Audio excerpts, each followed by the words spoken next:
Welcome, dear listener, to Moonlight Audiobook.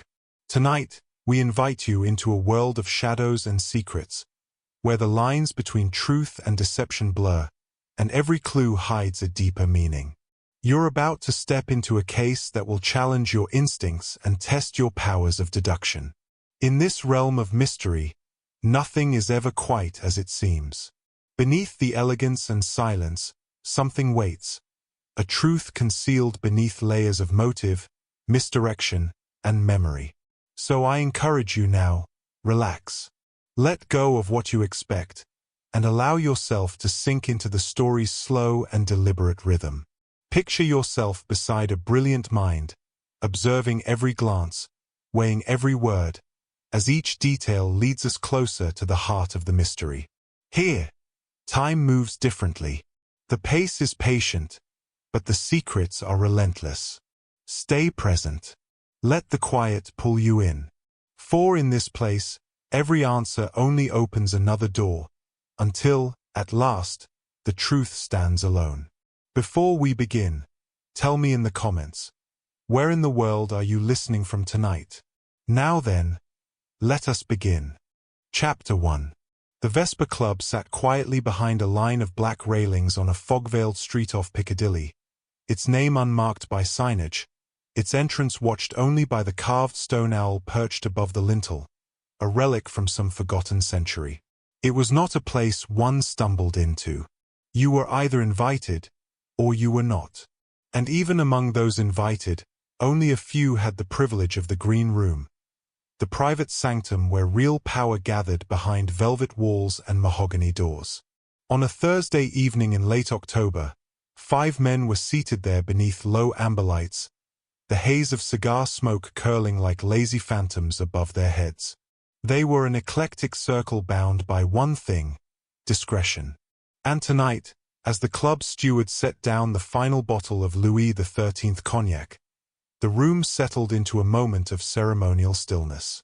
Sir Reginald Bramhall, the senior-most among them, a banking magnate known for his unshakable composure and silver-templed presence, rose to his feet, swirling the amber liquid in his glass. "A toast," he said, his voice gravelled by years of power and tobacco. "To gentlemen who understand that silence is not just golden, it is sacred." The glasses rose. There was a murmur of agreement, some more sincere than others, and the cognac met lips with practiced elegance. The quiet resumed. It was 15 minutes later, as the steward discreetly cleared the remains of their light supper, that Bramhall coughed once, brought his napkin to his lips, and stood abruptly. He began, then swayed, clutching the edge of the table.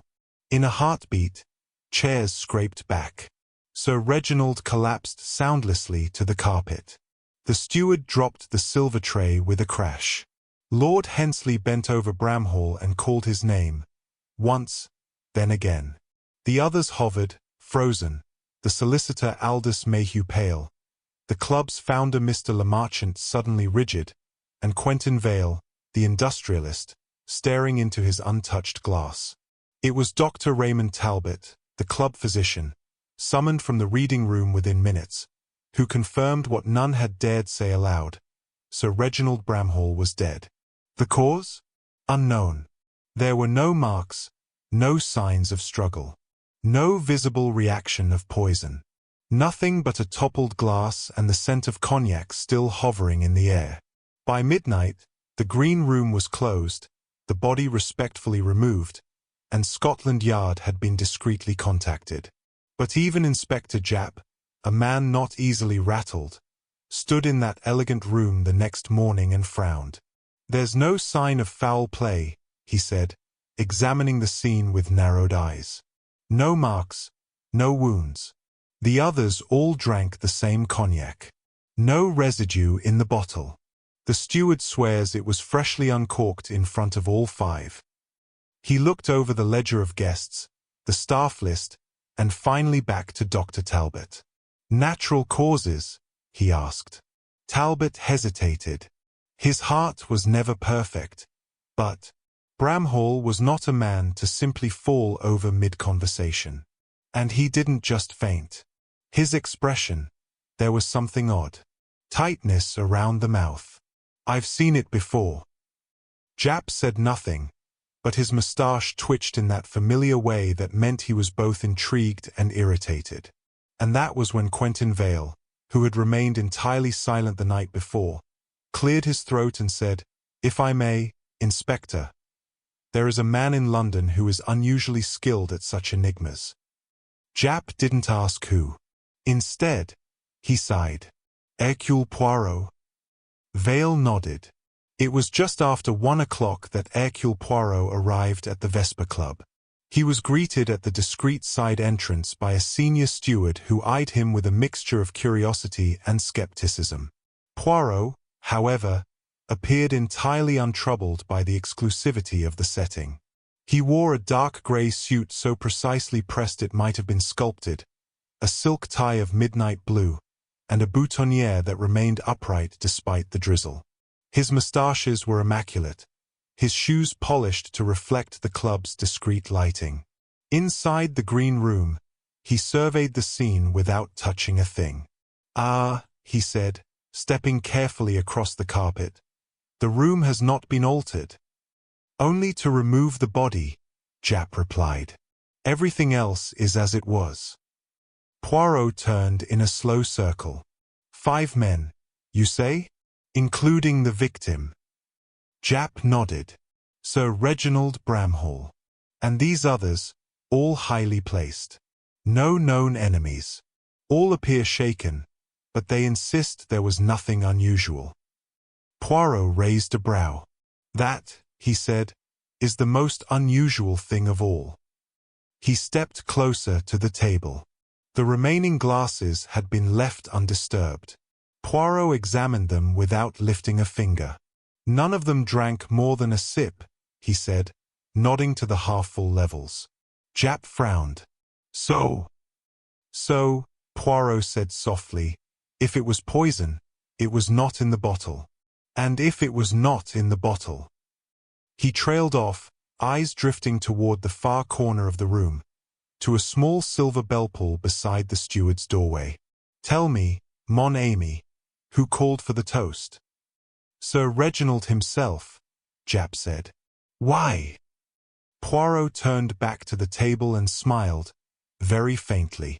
"Then we must ask ourselves, why would a man propose a toast to silence moments before dying in one?"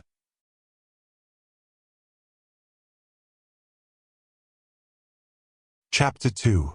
To understand the Vesper Club was to understand discretion polished into a virtue. Its walls had overheard the quiet decisions that moved money, power, and influence across empires, and yet had never betrayed a word. That was, until now. On the morning following Sir Reginald Bramhall's sudden death, Hercule Poirot was granted a private list of those present in the green room that night. It contained 4 names. Names that, while familiar to the public, rarely appeared together outside the annals of privilege. Poirot studied the list slowly, then asked that each gentleman be summoned to speak with him, one at a time, not formally interrogated, heavens no, but spoken to.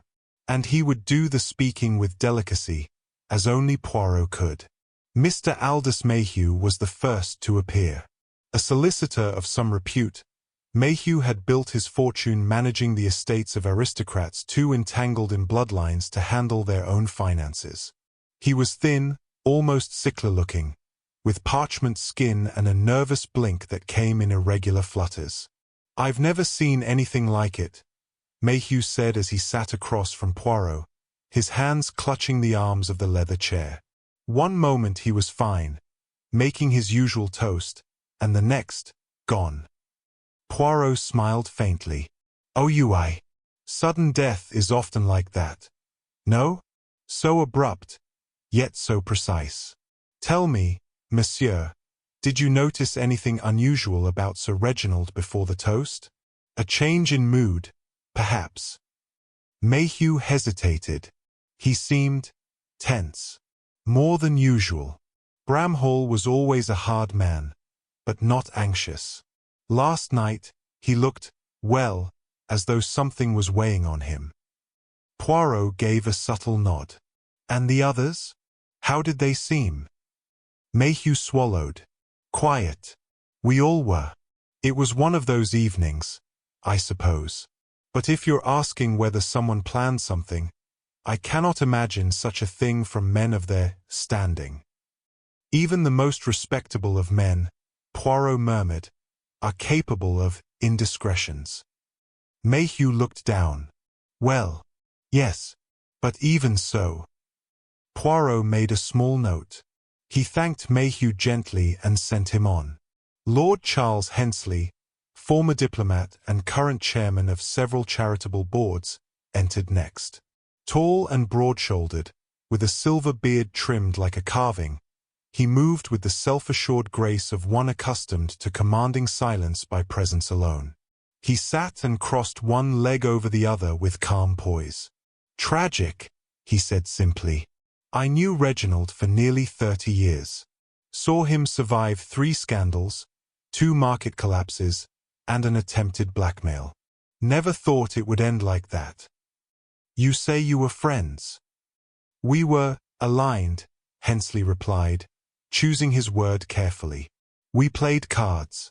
Dined together at the club. We understood the same rules of conduct. Which are? Poirot asked. Lord Hensley raised a brow. Discretion, loyalty, and above all, silence. The Vesper Club was founded on the idea that certain conversations require seclusion. Poirot tilted his head slightly. Did Sir Reginald ever betray that trust? There was the slightest pause. No, Hensley said slowly. But he did take liberties. Not with the club itself, but with people. He made enemies, certainly. Men who resented him. But I doubt they'd kill for it. Poirot folded his hands. Did you resent him, my lord? Hensley offered a tight smile. Reginald and I understood each other. That doesn't mean we always liked each other. Poirot said nothing more. The moment stretched. Hensley cleared his throat and excused himself. Mr. Quentin Vale came next, a man in his 40s with smooth black hair and sharp cuffs. An industrialist known for his aggressive expansion into shipping, Vale was not born into wealth, but he wielded it now like a sword. He glanced around the room with a cool detachment. Quite the circus you've created here, monsieur. Not I, said Poirot lightly. Circus implies performance. I merely seek the truth. Vale chuckled dryly. And when you find it, what then? Do you imagine the truth will matter here? The Vesper Club eats truth for breakfast. Poirot smiled. But the truth, monsieur, always leaves a crumb or two behind. One must only look carefully. Vale leaned forward. I'll be frank. I didn't care for Bramhall. He was part of the old guard, clinging to power, sneering at those who rose without a bloodline. I dealt with him because I had to. Did he threaten you? No. But he blocked me. Silently. Subtly. Refused an investment deal I put together. Cost me months of work. No explanation. No courtesy. Poirot nodded thoughtfully. And how did you feel when he proposed the toast? Vale's eyes narrowed. I thought it was ironic. That's all. He stood without waiting for dismissal and left without a glance back. The final name was the most enigmatic. Mr. Emile Lemarchant, founder of the Vesper Club itself, had no known occupation, no business holdings, and no obvious political ties. Yet his name appeared in court papers, estate registries, and diplomatic correspondences in 6 countries. His origin was a mystery. His presence, however, was always felt. He arrived silently, dressed in dark green velvet with a silver stickpin. His voice was soft, almost lilting. Monsieur Poirot, he said, this club has existed for 50 years without scandal. That should count for something. Until now, Poirot replied. You were in the room. I was. Did you notice anything? I noticed that Sir Reginald toasted silence, and received it. Poirot narrowed his gaze. Why do I feel, monsieur, that you speak in riddles? Le Marchant smiled gently. Because some things are not meant to be said aloud. Poirot leaned forward, his tone sharpening. A man has died. Riddles no longer serve. There was a flicker in Le Marchant's eyes. Then he stood. If truth is what you seek, Monsieur Poirot, be careful. Sometimes, truth is the most dangerous guest of all. And with that, he disappeared through the door, leaving Poirot alone in the quiet room. Outside the green room, the fog pressed against the windows like a hand. Poirot stood for a long moment, hands behind his back, the silence of the club folding around him. 4 men, all with reason, all composed, all too composed. He turned his eyes toward the decanter of cognac left behind. All 5 glasses still sat on the table, the liquid inside undisturbed. All but one. Chapter 3. Hercule Poirot did not believe in coincidence, nor in accidents, nor in tidy, convenient deaths that occurred precisely within rooms reserved for discretion. What others might attribute to fate, Poirot called design. Always design. And design left its mark, no matter how subtly drawn. It was late afternoon when he requested permission to remain at the Vesper Club for the evening, under the pretense of quiet reflection. With Scotland Yard's quiet blessing and the board's grudging consent, Poirot was offered the use of a private reading chamber adjoining the green room, a small, dark-paneled sanctuary rarely disturbed. He accepted the key with a polite bow, thanked the steward, and moved his belongings with fastidious care. A suitcase containing 2 spare ties, a pair of monogrammed slippers, a jar of pomade, and a notebook no larger than a cigarette case. Order, always, even in death. By 6 o'clock, the members had begun to return, trickling into the main lounge, reclaiming their preferred corners and armchairs, each man determined to resume the rhythm of the club as though nothing had happened. It was the unspoken rule of such places, discretion by repetition. Poirot, however, was watching. From behind a tall newspaper, seated where the light fell just so, he observed the room not as a man of leisure, but as an artist studying a canvas for flaws. Lord Hensley entered first, moving with a purposeful gait and a tight nod to the steward. He ordered a brandy, not the house variety, but the same Louis XIII served the night before. Aldous Mayhew followed, pale and a touch nervous, fumbling with his gloves. He took tea instead of spirits and buried himself in an outdated copy of the Times, eyes scanning the pages without reading a word. VIII arrived nearly an hour later, crisp as ever, greeting no one. He lit a cigarette, then another, never finishing one. His restlessness was disguised by elegance, but not enough to fool Poirot. Le Marchant did not appear. Poirot's gaze shifted to the steward, an older man named Wilton, who had served the club for nearly 3 decades. The man moved without expression, yet Poirot saw a faint tremor in his left hand as he poured Hensley's drink. Not fear, but tension. Repetition again, under strain. Poirot rose and approached quietly. "Ah, monsieur," he said with a gentle smile, "I wonder if you might indulge a small curiosity of mine." Wilton looked startled but bowed his head. "Certainly, sir." "The glasses from last night, those used for the toast, were they cleaned?" "They were rinsed and set aside for inspection, sir. Inspector Japp requested we do nothing to disturb them." "Très bien. And the bottle of cognac, also untouched?" "Yes, sir." Poirot tapped his chin lightly. "And was there anything unusual about Sir Reginald that evening?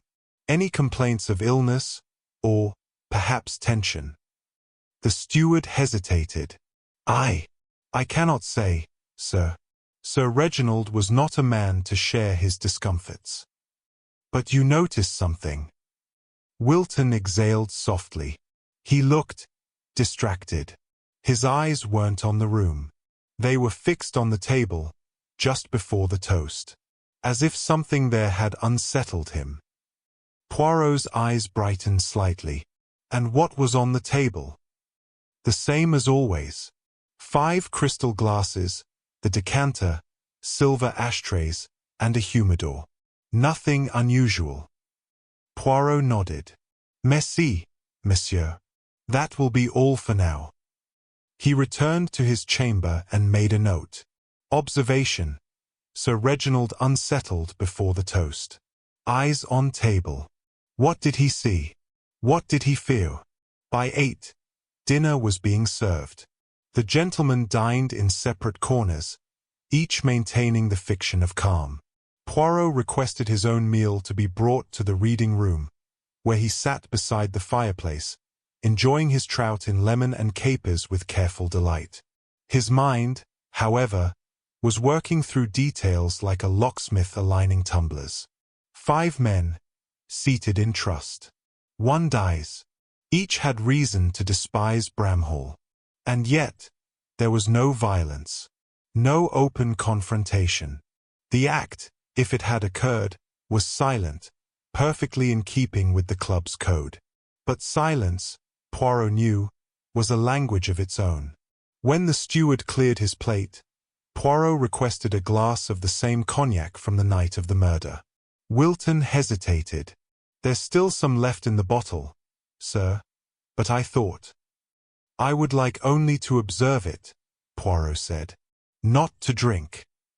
The steward returned with the bottle and glass moments later. Poirot poured precisely 1 finger's worth of the golden liquid, lifted it to the light, and held it there. Amber. Thick. Luxurious. No clouding. No residue. No scent of bitterness.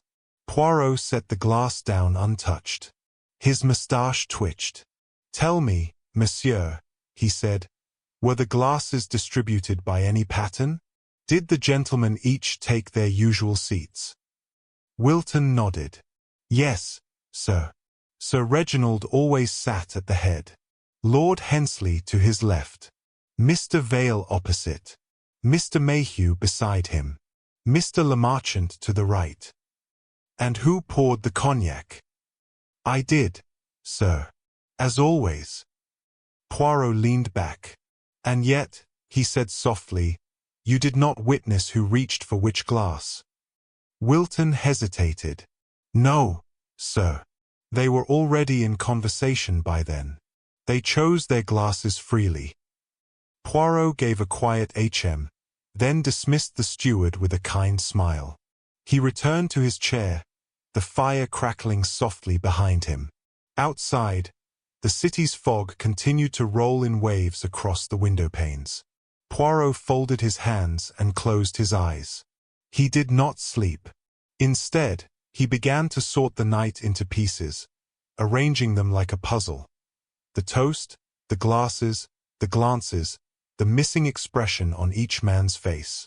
One detail was out of place. One man had shown too little shock.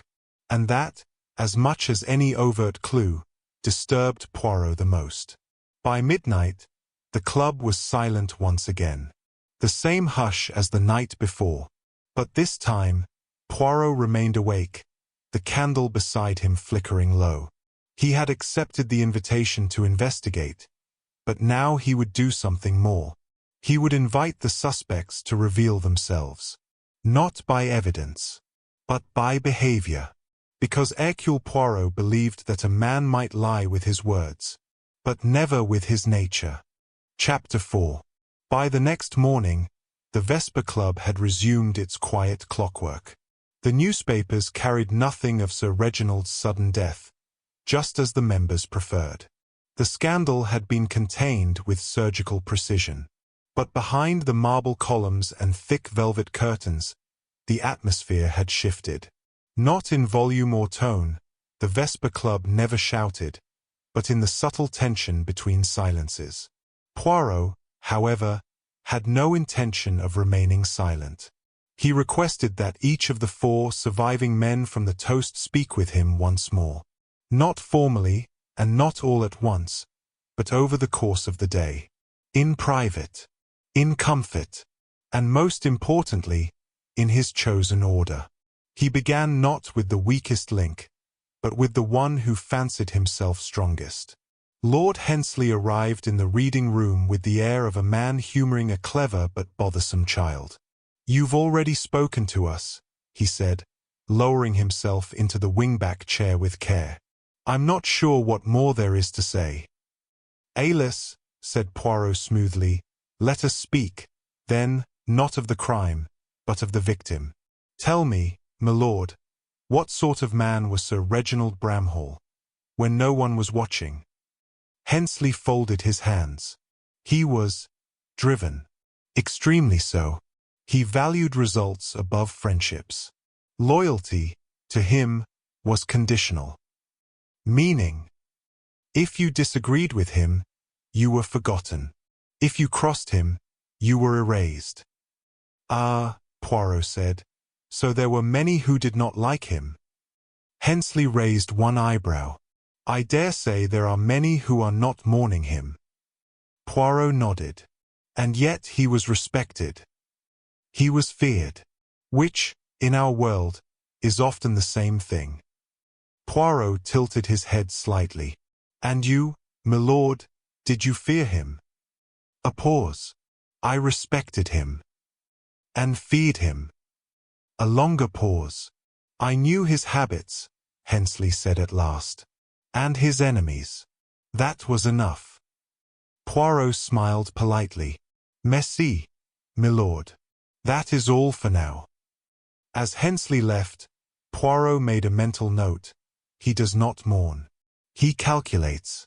Next came Mr. Aldous Mayhew, who arrived with a nervous cough and an apology.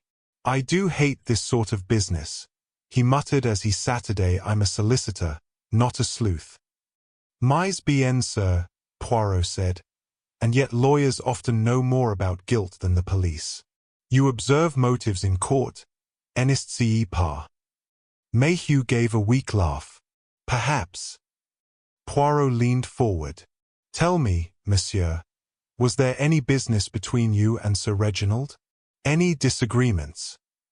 "No, no, nothing of the sort. Our firms have intersected, yes, but mostly through mutual clients. I never had occasion to quarrel with the man." "But you knew of his affairs?" "Some, yes. Enough to know he was not gentle in them." "Gentle?" Mayhew fidgeted. "There's a line some men don't cross. He crossed them all.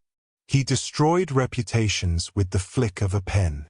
Sometimes not for profit, just for amusement."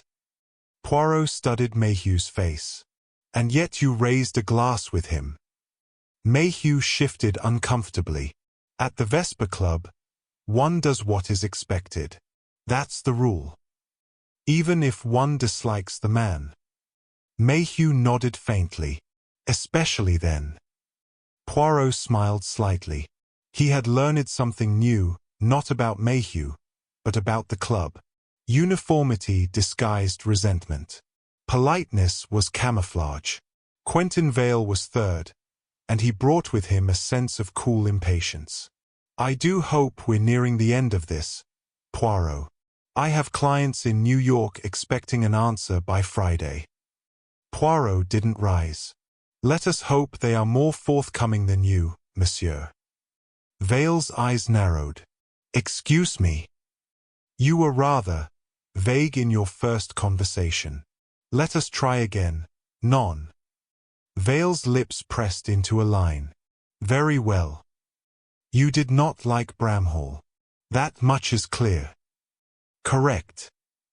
"He cost you a business deal." "Yes." "And you held that against him."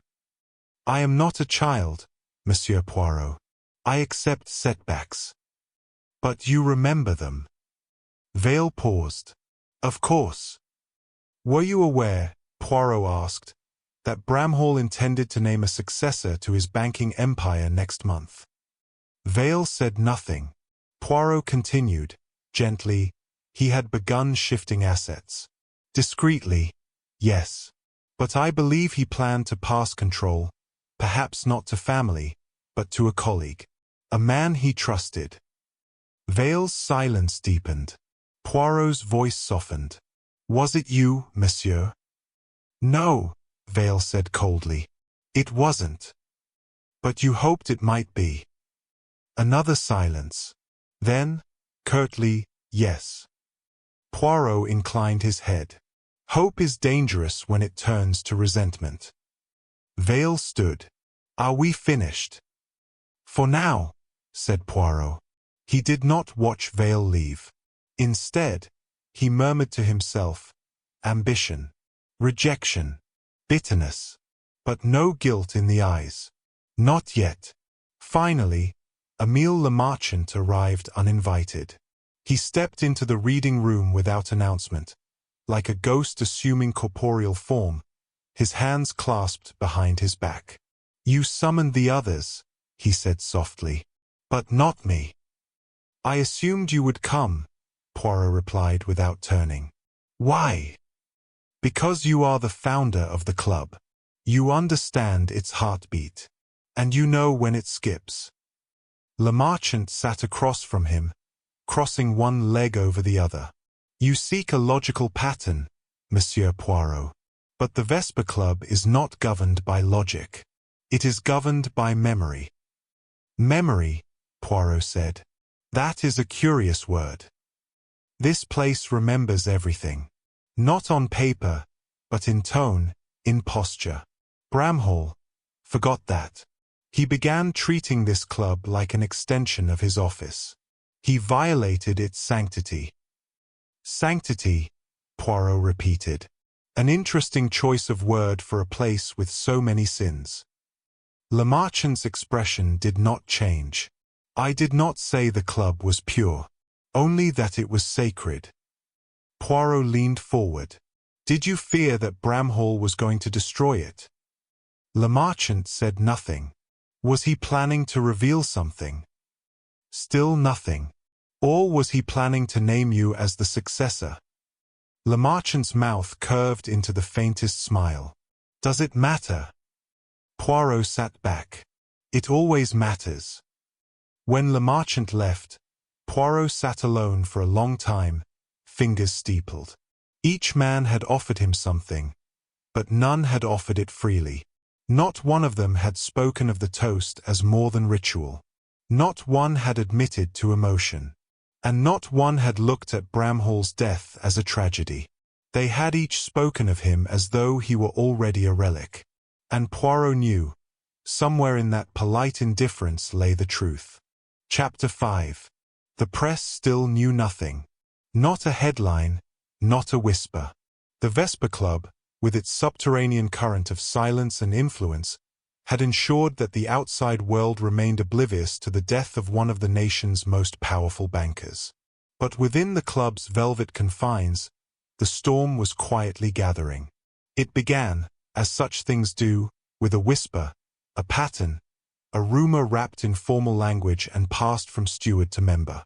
Poirot heard it first from a trembling page boy, then confirmed it in the voice of Inspector Japp, who arrived unannounced at 10 that morning. We're preparing to move, Japp said, keeping his voice low as he joined Poirot in the reading room. The Home Office has been pushing discreetly. They want this handled before it festers. And whom do they believe has done the handling? Poirot asked without looking up from his notebook. Japp sighed. Mayhew. Ah. Poirot closed his notebook with a soft snap. The weakest thread. Japp gave a grim nod. He's the only one with a clear financial link. We traced a recent portfolio adjustment Bramhall made, a divestment from one of Mayhew's client funds. Quiet, yes, but significant. Bramhall's decision may have ruined a trust Mayhew had just secured. And Mayhew, well, he's nervous. He stammers. He fidgets. Poirot's eyes glittered. A man who panics is not necessarily guilty, mon ami. But he makes a very convenient suspect. We also found this. Japp drew a folded paper from his coat and set it on the table. Poirot unfolded it carefully. It was a handwritten letter, addressed to Sir Reginald, dated 3 days before the night of the toast. The paper was crisp, but Poirot noted the faintest crease at its center, folded and refolded by anxious fingers. The contents were blunt. Sir, you assured me the agreement was secure. Now I hear otherwise. I trusted you. I am holding you to your word. A.M. Japp tapped the signature. We compared it to Mayhew's other correspondence. Identical. Poirot sat still for a long moment. Then he asked, was the letter found in Bramhall's study? No. In his coat pocket. Folded small. He must have carried it with him to the club. Poirot nodded once. So he knew the confrontation was coming. Or expected it, Japp said. We've spoken to Mayhew again. He denies writing it. Says he doesn't recall. Fear, murmured Poirot, can erase memory. Or pretend to. Japp stood. We'll bring him in by morning. Quietly. This place can't withstand a scandal. Poirot said nothing as the inspector left. Instead, he sat alone for another hour, tapping the folded letter against his knee. Something about the words struck him, not the tone, but the timing. Mayhew had been uncertain during their conversation. Yes, timid, but not angry, not calculating, not the type to kill with calm. Poirot rose, his eyes fixed on a point somewhere beyond the fireplace. The club's quiet murmur surrounded him, but his thoughts were far louder. He needed to test something. Mayhew arrived at the club shortly after noon, escorted not by police but by routine. His entrance, however, lacked conviction. His steps were tentative. His coat was badly buttoned. The man looked older than he had 2 days before. Poirot intercepted him gently. Ah, monsieur, a word, est le Neuvausplatt. Mayhew blinked. Must we? Poirot gave a kind smile. It is not a matter of must. Only opportunity. They returned to the reading room, where Poirot gestured for Mayhew to sit. He did so like a man settling into confession. Poirot placed the letter between them. Do you deny writing this? Mayhew stared at it. His face twitched, not in fear, but in confusion. I suppose I may have written something like it, he admitted. I don't recall sending it. That is a careful choice of words. I was angry. Reginald promised to secure a trust, then suddenly pulled out. No explanation. It left one of my clients exposed to ruin. I wrote several drafts. I may have sent one. And did he respond? No. Poirot studied him. And when you arrived at the club that evening, did you intend to confront him? Mayhew shook his head. Not in front of the others. Not there. It would have violated every rule we uphold. And yet you say you were angry. Yes, but I'm not a murderer, Monsieur Poirot. Poirot's eyes were calm. No, he said softly. You are not. Mayhew looked up. Then why are the police watching me? Why are they following me? I saw them this morning. Because you are convenient. Because your emotions show. Because I'm weak. Poirot did not answer. Instead, he stood and paced the edge of the room. You see, monsieur, he said at last, anger is loud. Murder is not. It is cold. It is clean. It is done with calculation, not passion. He turned. The man who killed Sir Reginald was not afraid of scandal. He was afraid of exposure. There is a difference. Mayhew frowned. But if the others had more to lose, Why aren't they? Poirot held up a finger. That, he said, is precisely the question I intend to answer. By evening, Poirot stood once again in the green room, alone. He examined the table as it had been, the 5 crystal glasses replaced, the decanter standing full, untouched. The steward had left things precisely as they were. Poirot stared at the arrangement, then circled slowly. Hensley, Mayhew, Vale, Lemarchant, and Bramhall at the head. Each had taken a glass at random, according to the steward. And yet, Poirot had a suspicion. The killer had known which glass would be Bramhall's. Known the arrangement. Known the pattern of habit. That was not something Mayhew could have predicted. But one of the others could. Someone who knew the table. Someone who knew the victim's routines, because they shared them. Poirot looked down at the empty chair where Bramhall had sat, then turned to the glass directly opposite it. He reached out, not to touch it, but to see it. There, faintly, at the lip of the cut crystal, a smudge. Just barely visible under the right angle of light. Lipstick? No. Salts? Powder? Poirot leaned in. His brow furrowed. Then he turned, slowly, to face the door. His eyes were cold. Focused. The wrong man was about to be arrested. Chapter 6. Hercule Poirot believed that truth had a shape, and that even when hidden beneath layers of polished lies, it cast a shadow. And that shadow, if studied long enough, would betray the truth's form. He had listened to the arguments. Watched the performances. Scotland Yard was preparing to arrest Aldous Mayhew. The letter, the nervous temperament, the financial motive, all lined up in neat alignment. But Poirot was not convinced. No, not in the slightest. That afternoon, Poirot sat quietly in the green room, eyes fixed not on the people but on their absence. The glass opposite Bramhall's seat, the one with the faint residue at the lip, had unsettled him. It was not evidence of poison, not provable, not forensically damning. But it was out of place. And in Poirot's mind, one out-of-place detail mattered more than 1,000 convenient facts. He requested the presence of Emile Lemarchant once again. Lemarchant entered like a breeze, silent, elegant, inscrutable. "You called, Monsieur Poirot?" he asked, voice low.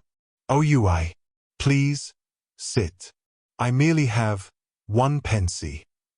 Lemarchant raised an eyebrow, then settled across from him. "Do you believe," Poirot began softly, "that a man such as Sir Reginald would toast to silence without reason?" Lemarchant considered.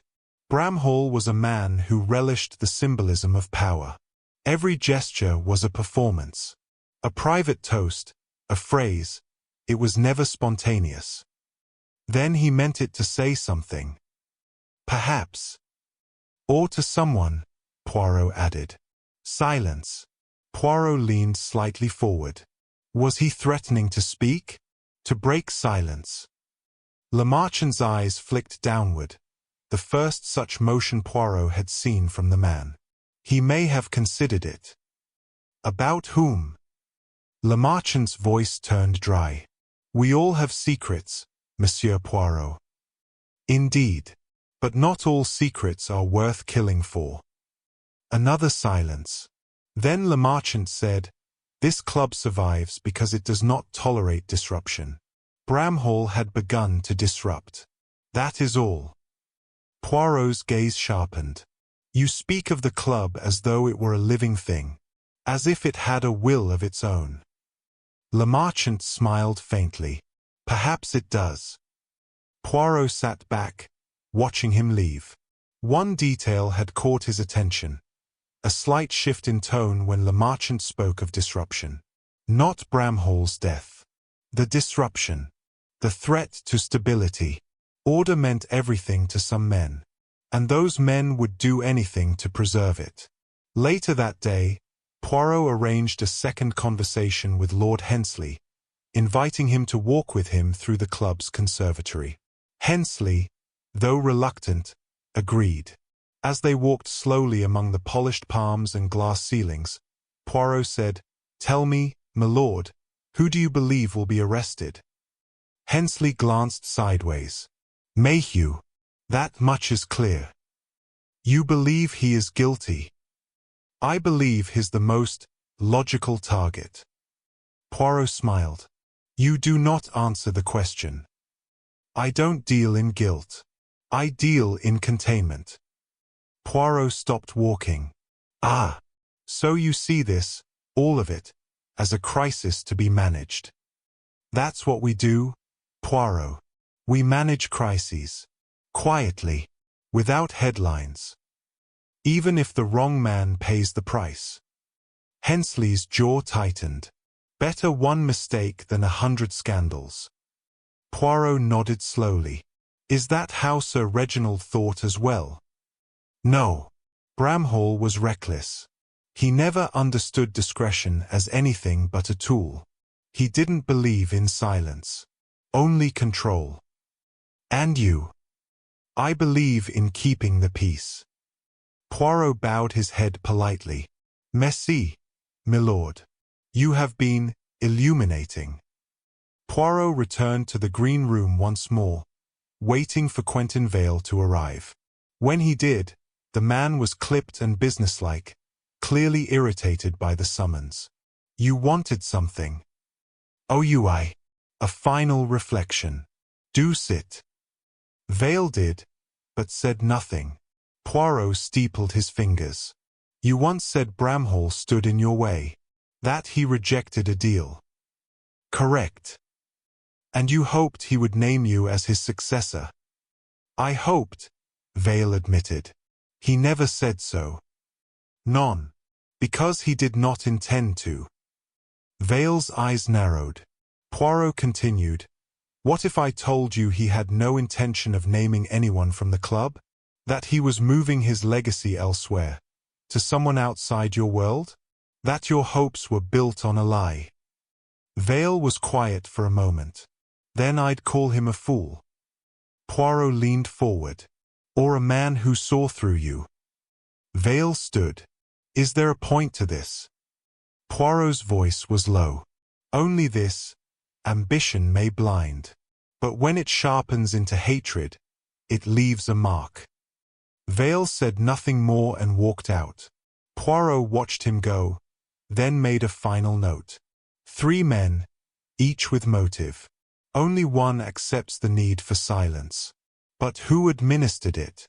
That evening, Poirot stood alone in the steward's corridor, examining the decanter once more. Wilton, the steward, appeared beside him. "Sir." Poirot turned. "Wilton. One question. The glasses, were they identical?" "Yes, sir. All club crystal." Poirot nodded. "But when you poured, did anyone reach for their glass immediately?" Wilton thought. "Yes. Sir Reginald always reached first. Same position, always." "And did anyone watch him?" Wilton blinked. "Mr. Lemarchant did. I remember because I thought it odd. He usually looks away. But that night, he watched Bramhall as he lifted the glass." Poirot's voice was soft. "Merci, Wilton." The pattern was forming now. One man watched the glass. One man controlled the room. One man feared disorder above all else. And that man had no visible motive. Which made him, to Poirot, the most dangerous of all. Poirot returned to his chamber, lit a candle, and opened his notebook once more. He wrote only one sentence across the top of a blank page. The poison was not in the glass. Then, underneath, it was in the silence. Chapter 7. The day began with the clinking of china and the rustle of newspapers in the lounge, as though Sir Reginald Bramhall's death had been merely a brief ripple in the otherwise undisturbed waters of the Vesper Club. But beneath the surface, the ripples were beginning to form waves. Poirot, rising with precise timing as always, was preparing his cravat when a knock interrupted his morning routine. A steward stood in the doorway, eyes uncertain. "There's been a situation, sir." Poirot paused. "Involving the financial ledger, sir. The private club records. They are missing." A beat of silence. Poirot straightened. "Since when?" "This morning." The cabinet was unlocked. The leather-bound ledger for the last quarter, gone. Poirot's eyes narrowed. "Who discovered it?" "Mr. VIII. He was reviewing his member dues and noticed the drawer was ajar." Poirot dismissed the steward and walked calmly toward the steward's office. There, a dark oak cabinet stood open. Four leather-bound ledgers sat stacked to one side. The fifth, the one from the quarter ending last week, was indeed missing. He examined the cabinet carefully. No scratches, no broken locks. Whoever had taken the ledger had done so with knowledge, and with keys.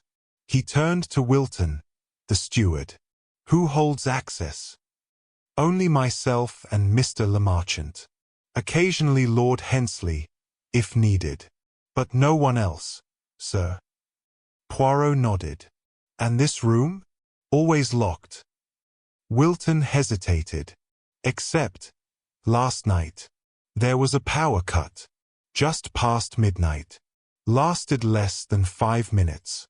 The locks are electric." Poirot tapped his finger lightly against his chin. "And the missing ledger, was it of particular importance?" Wilton flushed. "I wouldn't know the contents, sir. But the book would contain donations, club disbursements, personal contributions." Poirot asked gently, "Including private transactions?" "Yes. In some cases." "Could a bribe have been recorded?" The steward turned pale. "I couldn't say." "But someone feared it might," Poirot murmured. The news of the missing ledger moved quietly through the club. Not shouted, but implied. It hovered in corners, in narrowed glances and half-interrupted conversations. The members, even those not directly connected, had begun to feel the tension. Poirot returned to the reading room, where Quentin Vale was waiting. He stood when Poirot entered, arms folded. "I told you," Vale said, his voice clipped. "This place isn't as airtight as it pretends to be. You were the one who discovered the absence." "I came to check the figures. Bramhall had owed a rather generous contribution to one of my foundation accounts. It was delayed. I wondered if it had finally been settled before he died. Instead, I found the cabinet open." Poirot observed him. "Very civic-minded of you." "I like my books balanced, monsieur, especially when reputations are on the line." Poirot stepped closer. "Tell me something. If a man had recorded something damning, a secret payment, perhaps, who would benefit from removing it?" Vale smiled faintly. "Anyone who thought they might be named in it. Or anyone who wanted to make someone else look guilty." Vale paused.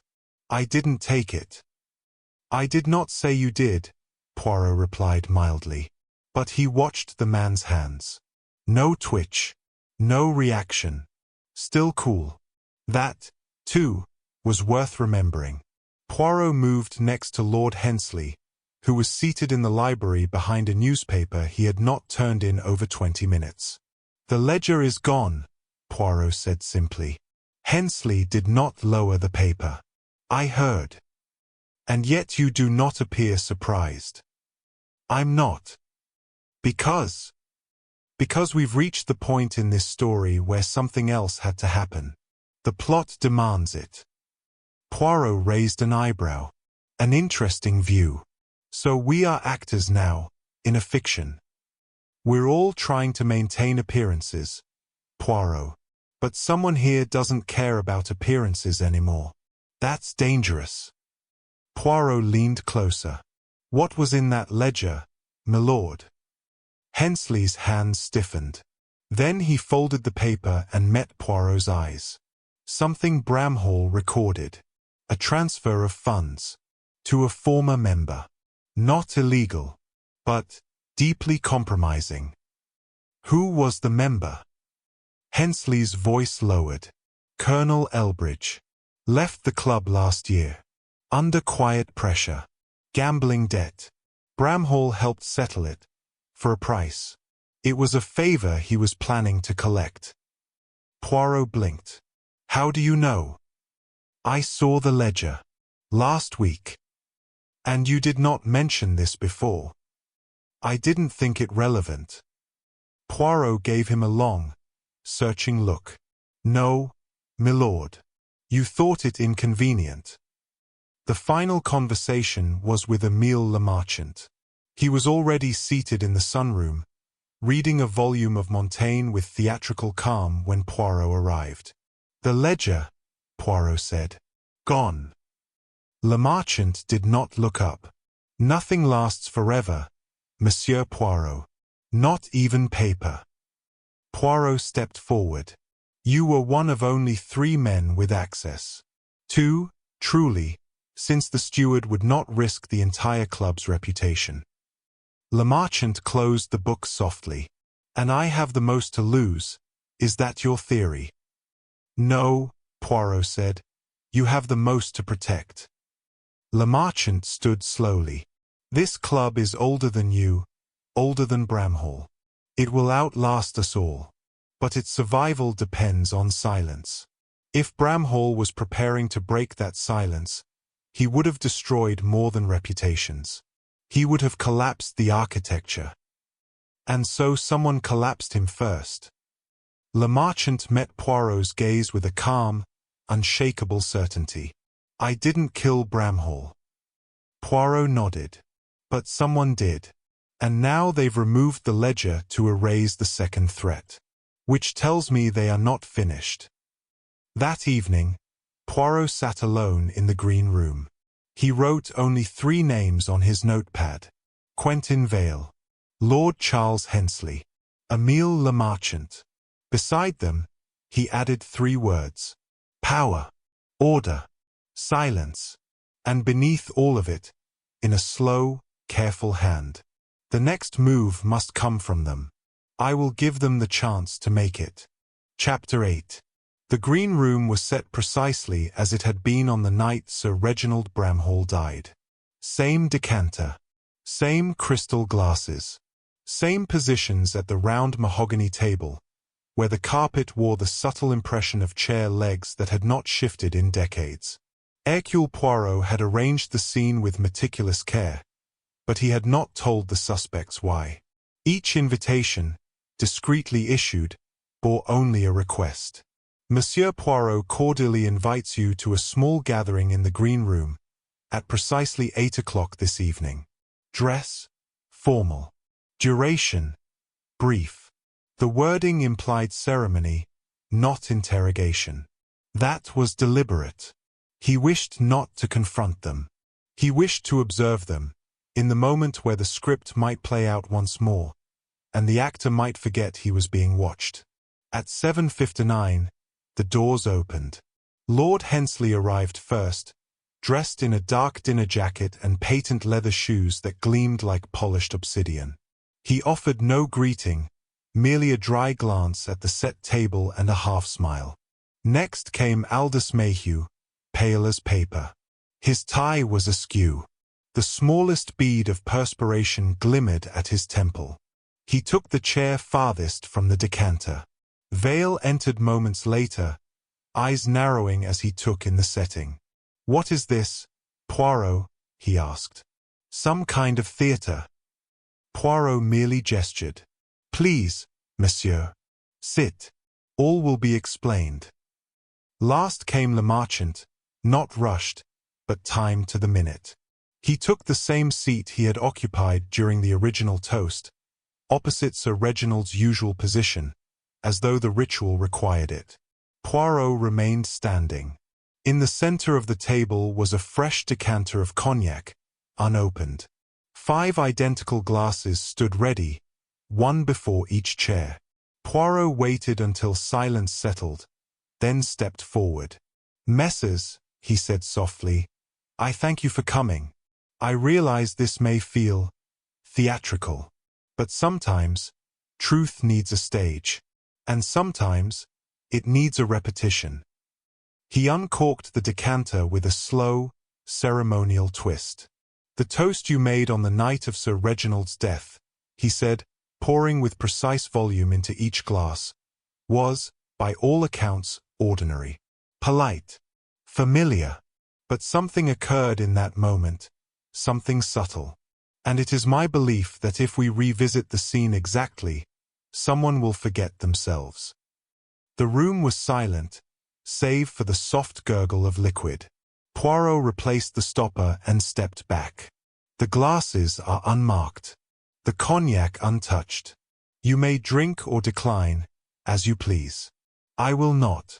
I am merely here to watch." Lord Hensley reached first, just as he had the first time. He lifted his glass, held it to the light, and nodded. VIII followed, his movement brisk, dismissive. He sipped and set it down with an audible click. Le Marchant hesitated, not out of fear, but with the same measured poise as before. Mayhew did not touch his. And Poirot watched.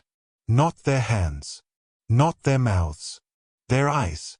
Mayhew's were wide. Nervous. Hensley's were calm. Flat. VIII's eyes never looked at the drink, only at the others. But Le Marchant's gaze flicked, for only a moment, to the chair that had once been Bramhall's. Poirot saw it. The glance was quick, unconscious. But it betrayed something more than memory. It betrayed expectation. He had looked to see if someone would sit in that chair.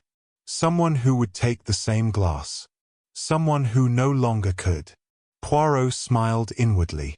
The man who poisons must remember where the poison lay, even long after the act. The gathering dispersed 20 minutes later, with no incident, no accusation, no fireworks. That, too, was intentional. Poirot allowed the silence to settle, allowed the suspects to believe they had passed the test. But he knew. The details had spoken. Later that night, Poirot sat in his chamber, going over his notes. A knock came. He rose and opened the door to find Wilton, the steward, holding a small silver tray. "A message, sir. Left in the cloakroom. No sender." Poirot took the envelope. Heavy paper. Club stationery. No name. No seal. Inside was a single sentence, handwritten. He was going to name Le Marchant as his successor. Then he changed his mind. Poirot folded the paper, tucked it into his pocket, and exhaled. So, that was the axis on which the crime turned. Sir Reginald had made his decision, then revoked it. And someone who prized structure, who viewed the club as a cathedral, could not forgive the withdrawal. He had not killed Bramhall out of malice. He had done it to preserve what he believed Bramhall had threatened. Poirot summoned Le Marchant just after midnight. The club was quiet, the hour ghostly. Le Marchant entered with neither coat nor curiosity. "You've come to accuse me," he said calmly. "No," Poirot replied. "I've come to allow you one final chance to explain yourself." Le Marchant said nothing. Poirot gestured toward the empty chair. Sir Reginald changed his mind. He no longer intended to hand the club's stewardship to you. I suspect he told you that the day before he died. Still, Le Marchant was silent. You saw him falter. You saw the order slipping. And when you realized that he would break with tradition, that he would give power to a man like VIII, or worse, no one at all, you could not allow it. Le Marchant spoke at last, softly. He was going to modernize it. Bring in new investors. Strip the place of its rules. Make it democratic. He said the last word as though it were an obscenity. You poisoned his glass, Poirot said, but only after placing it in his usual spot. Because you knew, of them all, Bramhall never changed seats. Le Marchant nodded once. And none of them suspected a thing. Not until now. Poirot studied him. There was no pride in his voice. No guilt either. Only purpose. You have planned this well, Poirot said. I preserved the sanctity of something greater than one man. Poirot was quiet. And the ledger? Le Marchant allowed a faint smile. Gone. Burned. Before you ever noticed it was missing. Poirot rose. The law will come. You understand that. I do. Do you regret it? Le Marchant paused. I regret that it was necessary. The next morning, Émile Le Marchant did not appear for breakfast. He was gone, his chamber emptied, his membership card left precisely on the steward's desk. A letter to Poirot arrived by courier 2 hours later, unsigned. It read, Order has been restored. That is enough. Poirot read it twice, then folded it and placed it in his pocket. Some crimes, he reflected, were not born from greed or hatred, but from a belief so complete, so consuming, that no argument could penetrate it. And in those cases, justice was not merely a verdict. It was the understanding that even silence has its cost. Chapter 9. The following afternoon found Poirot in the south drawing-room of the Vesper Club, seated beneath a tall arched window that overlooked a still courtyard. The light filtering through the glass was pale and cool, as if the day itself had softened to accommodate the quiet after a storm. Inspector Japp arrived without his usual briskness. The news had reached Scotland Yard only an hour earlier. Émile Le Marchant had vanished. No fanfare. No spectacle. His apartment stood untouched, save for a single envelope addressed to the club. Japp didn't sit immediately. So he's fled, he said. No, Poirot replied gently. He has receded. Japp snorted. That's a poetic way of saying he ran. Poirot lifted his teacup. Do you know, mon ami, that in ancient Rome, when an architect constructed a bridge or an aqueduct, he was required to stand beneath it as the scaffolding was removed, so that if the structure collapsed, it would kill its maker. Japp raised an eyebrow. Bit dramatic, isn't it? Perhaps. But Le Marchant believed he was the architect of this place, this club, this world of ritual and refinement. When he saw that Bramhall planned to redesign it, to turn the Vesper into a modern investment haven, he decided the only structural weakness was Bramhall himself. And so he killed him, Japp said flatly. Poirot nodded. But not out of hate. Le Marchant admired Bramhall, as one might admire a lion in a cage. Powerful, untouchable, and ultimately dangerous. When Bramhall revoked his promise to name Le Marchant as his successor, and began quietly courting VIII for the role, the betrayal was, to him, architectural treason. Japp sat across from Poirot. All right, he said. Walk me through it. Everything. Poirot folded his hands. Bramhall was not a loved man. He was respected, certainly. Feared, even. But none of the 4 men who toasted with him that night truly mourned his passing. Agreed. Each had motive.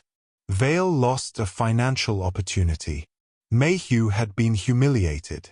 Hensley sought to contain a man whose influence had become increasingly volatile. And Le Marchant. Le Marchant saw himself as the custodian of the Vesper Club. Bramhall's sudden pivot threatened the entire system Le Marchant had spent decades curating. But motive alone isn't enough. No, Poirot said, which is why I observed, not just listened. I reconstructed the scene. I watched how they responded to repetition. Mayhew was nervous. VIII was calculating. Hensley was indifferent. But Le Marchant watched the chair. He looked toward Bramhall's old seat with something between memory and anxiety. He was waiting for someone to reach for the same glass. He remembered where the poison had been placed. Japp frowned. He knew Bramhall's habits intimately. He chose the seating on that night, ensured the order of glasses remained consistent. It was a ritual, like everything else in the club. Bramhall always sat at the head, always reached first. That certainty was what made the crime possible. And the poison? Likely a tasteless sedative or cardiac agent, rapid-acting, odorless. It wouldn't have needed a large dose. Bramhall's heart was already strained. Lemarchant counted on that. But he also knew that suspicion would fall on someone with a motive and no poise. Someone like Mayhew. Japp sighed. The letter didn't help. No, it did not. Which is why Lemarchant planted it. Japp looked up. He forged the letter. I cannot prove it, Poirot said. But the phrasing was off. Mayhew's other notes to Bramhall, which I later reviewed in his office, were passive, deferential, never accusatory. The tone in the letter found on Bramhall's body was too sharp, too theatrical. You're saying he created the illusion of a threat to cover the real one. Just so. Mayhew was always intended to be the convenient suspect. Japp, mon ami. This crime was not about money or vengeance. It was a preservation killing. A doctrinal murder. Japp looked weary. You think he's left the country? No, Poirot replied. I think he's gone somewhere quieter. Somewhere he believes the rules still apply. Japp grunted. And the missing ledger? Poirot reached into his coat and pulled out a photograph. The ledger is gone, but before it disappeared, one of the stewards, young Charles Wilton, had the foresight to take a photo. A habit of his. He photographed the record page by page for backup, in case of fire. He never imagined it would be used as evidence. He slid the photograph to Japp. See there, the last entry. A financial transfer to Colonel Elbridge. Now disgraced. A favor from Bramhall that he had every intention of collecting. That's what Lemarchant feared. Not just Bramhall's shift in ideology, but the potential exposure that Bramhall was willing to gamble with. If he had started calling in favors, the club's aura of untouchable secrecy would have shattered. Japp leaned back. So Lemarchant decided, better Bramhall dead than the institution compromised. Poirot nodded slowly. Yes. The two men sat in silence for a time. Japp finally said, And what now? We issue a warrant? Interpol. Poirot shook his head. He will not run forever. Men like Lemarchant do not fear prison. They fear being forgotten. When the Vesper Club's records are quietly updated to remove his name, he will feel that erasure more deeply than any sentence. Japp gave a rueful laugh. You're cold, Poirot. No, Poirot said gently. I am precise. Lemarchant made a sacrifice, not of himself, but of another, in the name of order. He believed the club would thank him. Instead, they will excise him. Japp stood, looking toward the empty fireplace. You think this place survives? Poirot turned toward the window. Yes, but differently. The illusion has cracked. They will continue, but the spell is broken. That evening, Poirot returned once more to the green room. The table had been cleared. The chairs neatly tucked in. No glass remained. But he stood a long moment at the head, at Sir Reginald Bramhall's chair, as though listening to echoes in the wood. He thought of the toast, of the silence, of the ritual that masked ambition, betrayal, and control. He thought of men who would rather murder than adapt. And then he turned, took his hat, and left the Vesper Club for the last time. Chapter 10. Days passed. Then a week. And the Vesper Club, with its waxed floors and brooding portraits, began to resume its rhythm. Newspapers had not carried the story. There had been no arrest. No scandal. Émile Lemarchant had simply vanished from the club's ledger, his membership quietly struck from the register by a committee too proud to admit the truth and too cautious to allow the past to stain the present. But within those velvet halls, everyone knew. Lord Hensley returned to his usual seat in the library, though he spoke less than before. Quentin Vale, curiously emboldened, was seen conversing with the treasurer, a subtle maneuver for influence. And Aldous Mayhew, pale, shaken, but now vindicated, withdrew his resignation from his law partnership. The Vesper Club had not fallen, but it had been changed. A fault line had opened in its marble heart. Poirot remained in London for another week, though not at the club. He declined the honorary lifetime membership the board offered in hushed gratitude. He declined, too, the sealed envelope that Mayhew attempted to press upon him. The debt, Mayhew had said, is too large not to repay. Poirot had only smiled. There is no debt, monsieur. Only truth, finally allowed to breathe. He spent his final morning walking the gardens outside his small flat in Bloomsbury. The sun was mild. The grass freshly clipped. Sparrows gathered in the hedge like tiny jurors, chattering without rest. Poirot watched them, thinking. There had been a time when a case such as this, a closed-room mystery among powerful men, cloaked in silence and civility, would have thrilled him. But now, he felt only the weight of it. The tragedy had not been in the death of Sir Reginald Bramhall. That man had played his part willingly in a world built on leverage. No, the tragedy had been in what the club represented. A structure built not to uphold virtue, but to contain it. A cathedral to exclusivity, now crumbling under the myth of its own permanence. Lemarchant had believed himself a guardian, and he had become a jailer. Poirot removed his gloves, one finger at a time, and tucked them into his coat pocket. He would not miss this case. That evening, as Poirot boarded the train to return to his apartment in the countryside, a familiar voice interrupted his thoughts. You always vanish without saying goodbye. Poirot turned. Inspector Japp stood on the platform, coat collar turned up against the evening chill. I suspected you might try to slip away, Japp said, stepping forward.